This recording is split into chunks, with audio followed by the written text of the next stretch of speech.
Hello.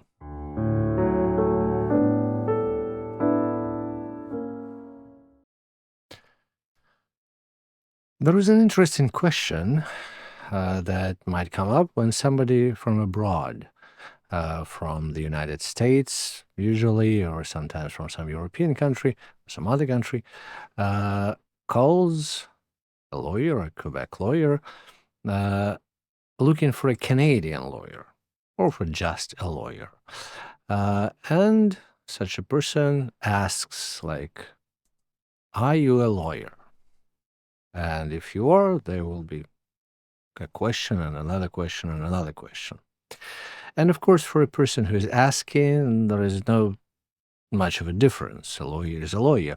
But in Canada, particularly in Quebec, this is a highly regulated matter. So the fact that you have an education in legal matters, some degree, bachelor, master's, doctorship in laws, in civil law, is not in itself enough to call yourself a lawyer and to perform some tasks that normally are allowed for a lawyer, like giving a legal advice or preparing some documentation or representation in court and so forth, drafting some legal documents like contracts, meaning that, of course, you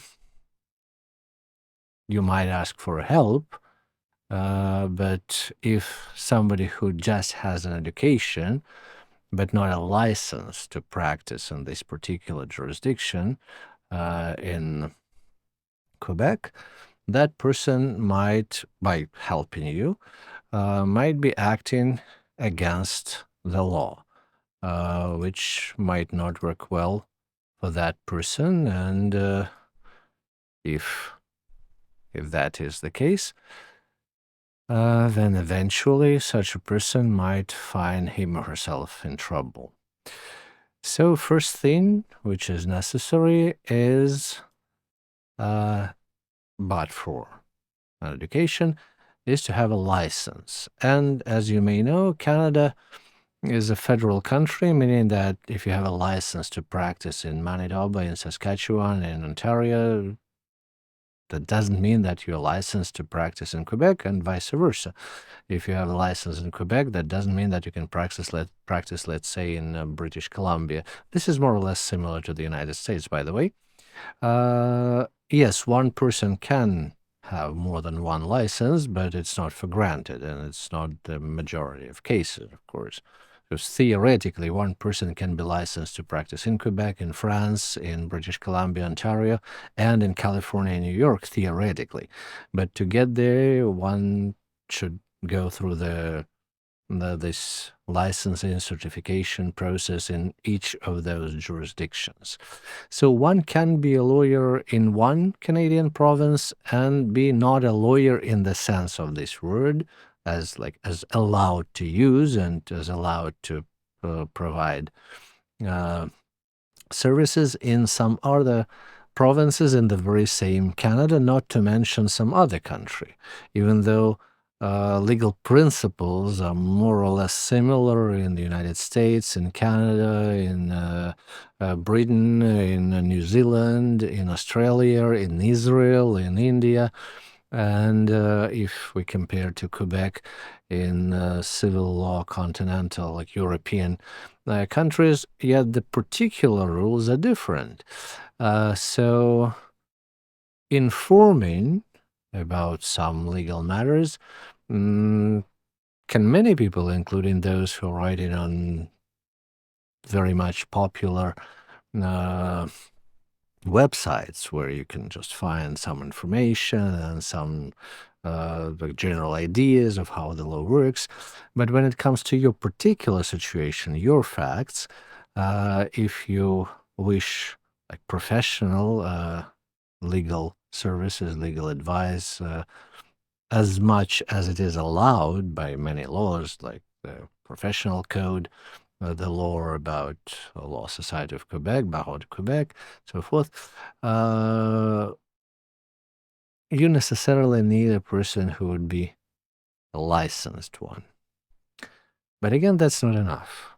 Because even a licensed person in this particular jurisdiction, having like necessary education, could be at this point not in good standing, meaning that the person can suspend his membership in the particular law society. The law society can suspend his or her membership because of like some reasons. One is most common, like when the professional fees were not paid in time, or mandatory professional insurance is not obtained, or if there was some erroneous or like malpractice or something like that. So technically, I'm not talking now about infractions, but technically, such a person who is not in good standing at this point cannot provide services as a lawyer. And as a fourth point, there are situations when you talk to a person who probably has an education, license, and in good standing, but you're just talking, let's say on some beach or in a restaurant, and you're asking for advice. And though there is some ethical obligation covering such a situation, like technically for you, at least at this point, that person in front of you is not a lawyer. And that person is not obliged to give you an advice, and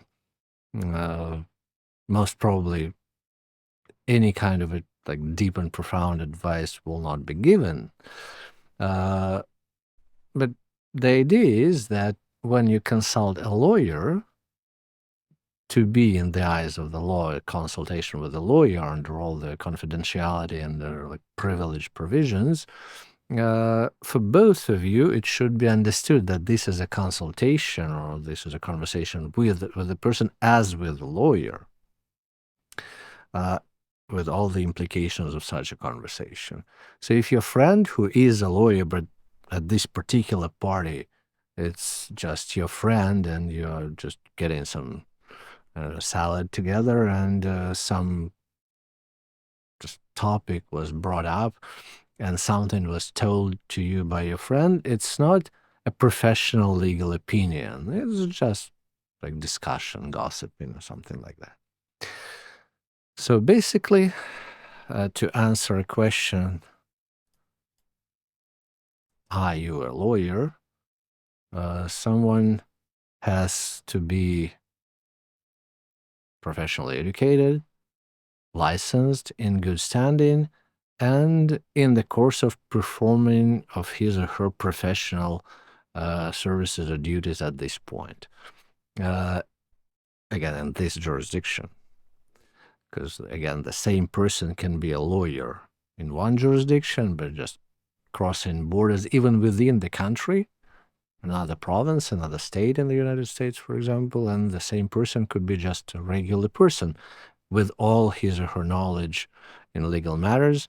It would be still just a person, because license to practice is important.